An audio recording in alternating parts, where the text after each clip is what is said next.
For many years, Tibet has become a familiar headline in the West. They often love to play the hero, claiming to care about human rights, religious freedom, or minority voices. Take the United States, for example. They haven't appointed special coordinators for urgent domestic issues like gun violence, racial inequality, or drug abuse. But they've earmarked funds to create an office of a special coordinator for Tibetan issues. So the real question is, why this obsession with Tibet, or Xizang as it's known in Chinese? A land of oppression and lost culture portrayed by the West, does that image hold up to reality? To get to the truth, we first need to understand how these so-called concerns about Xizang came about. And yes, a familiar pattern emerges. Step 1. Western government-sponsored NGOs, together with so-called rights groups, which, by the way, share the same sugar daddy as those NGOs, publish highly selective or misleading reports. Step 2. Mainstream media amplifies these so-called studies. Step 3. Politicians quote those narratives to pressure China and give these accusations a sort of official stamp. Step 4. The official stance become the ingredients for the next round of smoke blowing. But what's buried beneath all this noise? In December 2021, a report alleging that China had banned Tibetan language education quickly made international headlines. The claim originated from a US-based NGO called Tibet Action Institute. But the photos used by the media clearly showed Tibetan language blackboards and bilingual dictionaries. In reality, the Tibetan language remains widely used across schools, courts, media platforms. In high school exams, Tibetan and Mandarin carry equal weight. Visitors to Xizang often note the prevalence of bilingual signage almost everywhere. And many would observe that while there may be some ethnic Tibetans who don't speak Mandarin, there are virtually none who don't speak Tibetan. Then there's the boarding school narrative. Some Western outlets claimed China was forcibly assimilating Tibetan children. But in a region of high altitude and widely scattered communities, the alternative would often mean long, dangerous daily commutes and far fewer opportunities to access qualified teachers. In fact, many Tibetan parents themselves requested the establishment of boarding schools out of concern for their children's safety and the quality of their education. Ironically, the same Western nations making these accusations have a long history of cultural genocide through boarding school systems, most notably like in the United States and Canada, where indigenous children were abused and subjected to the systematic erosion of their cultural identities. Another common claim is that China's policies are impoverishing Tibetans.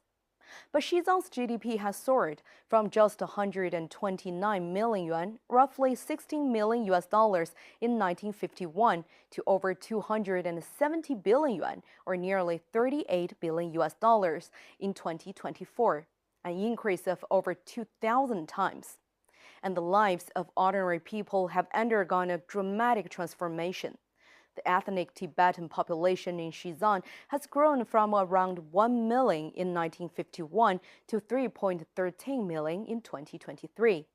Life expectancy has risen from 35.5 years to 72.5 years.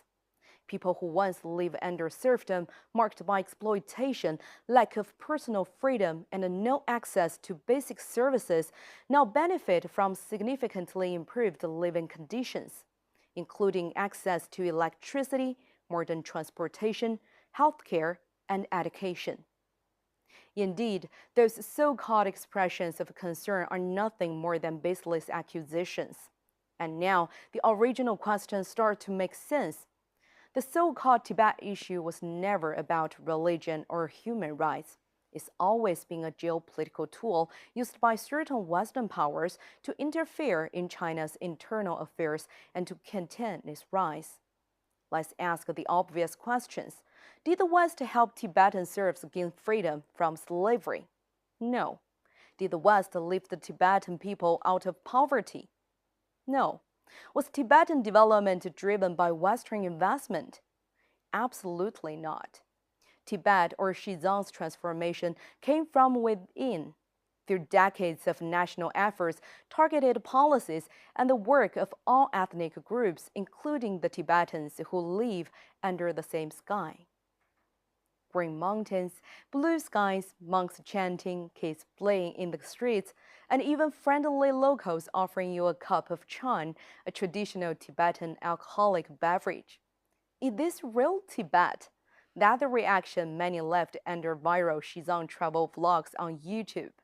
As more travelers began sharing their footage online, the comment section quickly filled with messages like, "Thank you for showing the real Tibet," and they've kept us in the dark all this time. With the rise of social media and China's new visa-free policies, more ordinary foreigners are now visiting Xizang and documenting what they see with their own eyes. And what they are showing the world tells a very different story from the one long promoted in the West. They also won't tell you about Yongqing Lanmu, Xizang's first Winter Olympia, or Xizang Baijin, the first female Tibetan fighter pilot in China's People's Liberation Army. Back in old Tibet, where theocracy and serfdom prevailed, a future like this would have been unthinkable. So what exactly is the Tibet issue? It's not complex, it's not cultural, and it's certainly not humanitarian.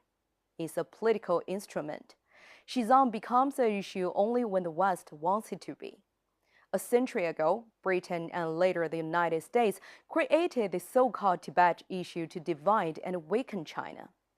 Today, the goal remains unchanged: to ignore the real Xizang and instead fabricate a fictional Western Tibet, one designed to mislead the world and undermine China's sovereignty, security, and development.